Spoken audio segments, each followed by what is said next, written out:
Hey guys, I'm going to now answer some of the questions that are put on the YouTube channel. I figured it was just easier to do it all in one video since there's a whole bunch of little ones. So consider this the Q&A video on this channel. First question, what's your thoughts on learning JavaScript and CSS as your first programming language? First of all, CSS is not a programming language. JavaScript is. But to learn JavaScript, you need to learn HTML first. Then you need to learn at least the basics of CSS. And then you can go into programming. Watch my video series on careers in code, where I discuss all the different modern languages out there. Not all of them, but many of them. PHP, Python, JavaScript, C#, Java, etc., etc. And then you can decide which language is best given what you want to do in your coding. What's your take on C# compared to Java? Well, in terms of the languages themselves, the core languages themselves, C# came out after Java, and I kind of looked at C# and it was kind of like Java++. So what they did, Microsoft, when they put together C#, when they created it, they tried to take the best from Java and add some extra capabilities. I haven't used C# in years, so it's a very capable language, as is Java. I'm sure in terms of the core languages, they're both learning off of each other. So I'm sure with each new version of C#, with each new version of Java, they improve upon the language. That said, as it is with all the other programming languages that I talk about, your choice between C# and Java has very little to do with the language itself in the big picture. And the big picture has much more to do with the type of programming work you want to do. Although C# and Java do share that enterprise space. What do I mean by that? Very large organizations who build very large apps will tend to use C# or Java. And C#.NET framework, Java, these days it's Java Spring, which is their own, which is the most popular framework out there. This is for web apps. In addition to that, if you want to get into Android development, then you have to do Java, because that's the native language of Android. And then if you want to do certain specialized Windows programming, then you would have to get to C# or VB.NET, which is just basically, C# and VB.NET are the same language. It's just syntactically different, but it's really, everybody uses C#. Anyhow, so again, I'm trying to emphasize to people mainly the videos. The language is not hugely important. It's the type of work you want to do, and it's the type of career that you want and the type of apps you want to build. That really dictates your language. Certain languages are better suited for certain environments. So if you're going to do Android, you're either going to do it in Java, or you're going to use HTML5 and then run it through a translator like PhoneGap or something. And if you want to do I guess Unity programming or .NET, then you got to use C#. So in terms of the core languages themselves, I don't see them as being hugely different and inconsequential. Somebody asked me about Lexus. What do you think of Lexus versus Audi? Again, I'm sure those cars have some good aspects about them. I've never driven them, so I couldn't say, but I hear there's good things. I just happen to like Audi, nice interiors. I think they're famous for having the best looking interiors in terms of bang for the buck, but that's just a personal choice. Somebody commented on my video, Borrow, Don't Copy, and the Aaron Chang said, I completely agree with your conclusion. My conclusion is that a lot of vloggers out there are just copying Casey Neistat. But in terms of, he continues, in terms of storytelling, style is just a medium. True. I think a lot of copiers simply don't have things to tell. That's exactly it, There's an expression, I think it's a Texas expression, all sizzle, no steak. And a lot of these vloggers, all sizzle, no steak. So a lot of these vloggers don't have much to say or anything to say because they haven't really done much in their lives. They're young people. For me, young is the early 20s. So they haven't done much. So they have no experience, nothing to really talk about.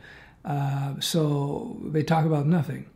And to make up for talking about nothing, they try to be cute and funny, and they try to leverage their personalities. And they try to make the video look interesting stylistically, because when you have content that has no vitamins, if you will, and there's no content in it, that's what you do. You emphasize the aesthetics of it. You work on making the videos look interesting, because there's nothing being said in these videos. Let's face it, even Neistat, who is very good at his presentation style, if you will, his sizzle is excellent. But, he talks about, going to the beach on the weekend, The fact that he can make these very mundane tasks interesting because of his visuals and so forth, and his cueing of music, people like that. That's cool. But yeah, he's right. I think a lot of these vloggers simply got nothing to say. Of course, he disputes, I'm reading, in my opinion, Casey is influenced by a few directors, Wes Anderson, Tarantino, Coppola. I'm not sure he got his whole style from one movie, though. That may be the case. That may be the case, and who knows where the Boogie Nights director, where he got his stuff. Everybody's influenced. But to me, if you watch that movie, you watch the Boogie Nights, you're going to see where it's 100% the style that Casey has adopted. I was about to say it's 100% Casey Neistat, but since Boogie Nights came out in 97, Neistat got it from this guy. In my opinion, I could be wrong. I haven't spoken to Casey Neistat, so I don't know. So yeah, that's the thing about the vloggers. I don't know if I put it out yet, or I'm going to put out a YouTube video on the California Gold Rush and YouTube Gold Rush. And I don't even know if I put it out or not, because what I'll do sometimes when I feel like it, I will record 2 or 3 vlogs at a time, and then I'll edit them over a few days. Anyway, just to summarize that, just in case I haven't put it out, we see a lot of people wanting to get in on this YouTube Gold Rush. So it's great for the camera buyers. I'm sure Sony and Canon are doing a fantastic business selling cameras to vloggers and aspiring indie filmmakers. And what's going to happen with that is the market's going to be flooded. And it's going to be like the music industry, where you're going to have countless numbers of people trying to put out videos and vlogs and little indie movies. And they figure, I finally got the great camera. And most of it's not going to go anywhere, because that's just the nature of creation, of content creation. Most content is just disappears into the black hole. There's so much now, and now the content creation is so inexpensive. Like with the new cameras you can buy for relatively little money compared to just 5 years ago, you can produce beautiful looking content with great sound, and the editing software is powerful, and you can run it off. You can edit 1080p and even 4K video on a moderately powered computer. So from a business point of view, when it comes to vlogging and YouTubing and just general content creation, don't go in there spending money you can't afford to lose, because just by way of averages, you are going to lose. Now, what I do with these vlogs, as I said, it's my hobby, number one, but it's also a way for me to practice my delivery. It's actually over the last 6-7 months where I've been vlogging, not every day, but quite a bit. I think my ability to speak in front of the camera has gotten much better, and it's helped me with my course creation, which a lot of schools and institutions use. So that was my goal, besides also getting the word out and so forth. But be very careful. My warning to you, when if you decide you're going to become a vlogger, and if you're tight for cash and you've got nothing to say, getting a fancy camera is not going to give you any advantage, because everybody's neighbor can get that fancy camera. Advantage comes in business when you're doing something nobody else is doing, and you are one of the first, or better yet, if you are the first to market with something new. So if you're copying Casey Neistat, or if you figure getting the brand new Sonys or some fancy lens that's going to make you look clear in low light is going to give you some advantage. It's not going to, because everybody in his neighbor can do it. 20-year-old guys, 18-year-old guys, and I'm sure younger can do it. And the fact of the matter is, a lot of the biggest vloggers out there do not use super fancy equipment. Some of these biggest vloggers out there, or video makers on YouTube, we'll use that as an example, they use a smartphone to do all their video work. You know, they just use a smartphone, no fancy mics or anything, and they get like huge amounts of views. Some of the biggest guys will just use a webcam. So at the end of the day, one of the most important rules in all media is that content is king.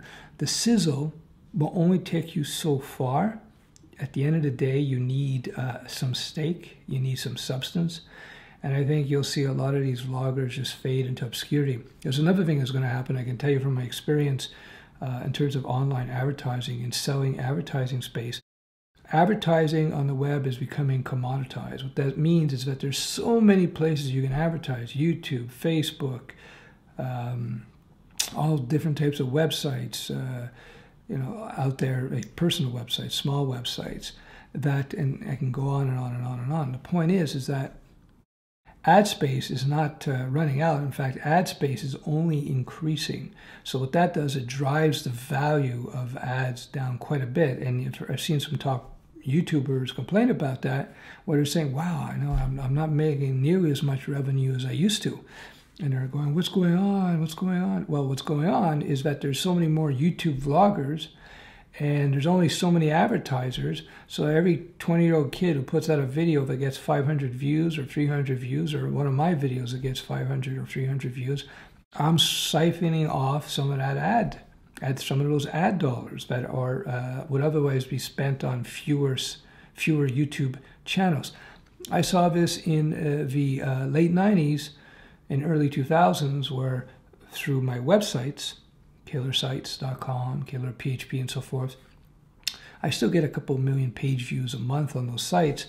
But at one point, I was part of the AdSense program of YouTube. At one point, I was getting as much as $2 a click. $2 every time somebody would click on a link. And it slowly, after, you know, because I jumped on it when it just started.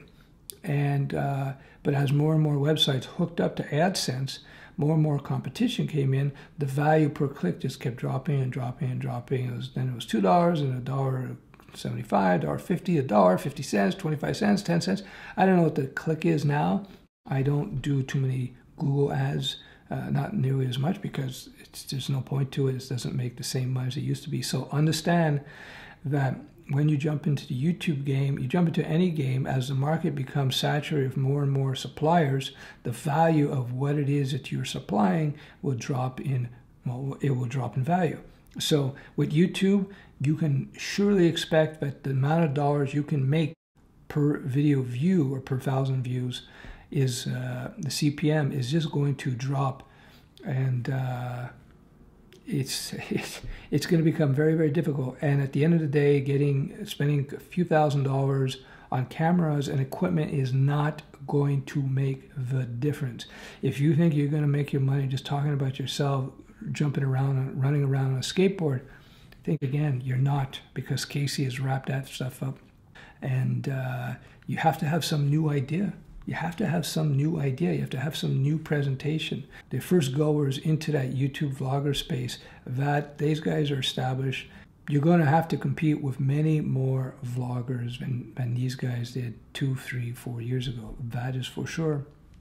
Anyway, I hope this is useful. Bye-bye.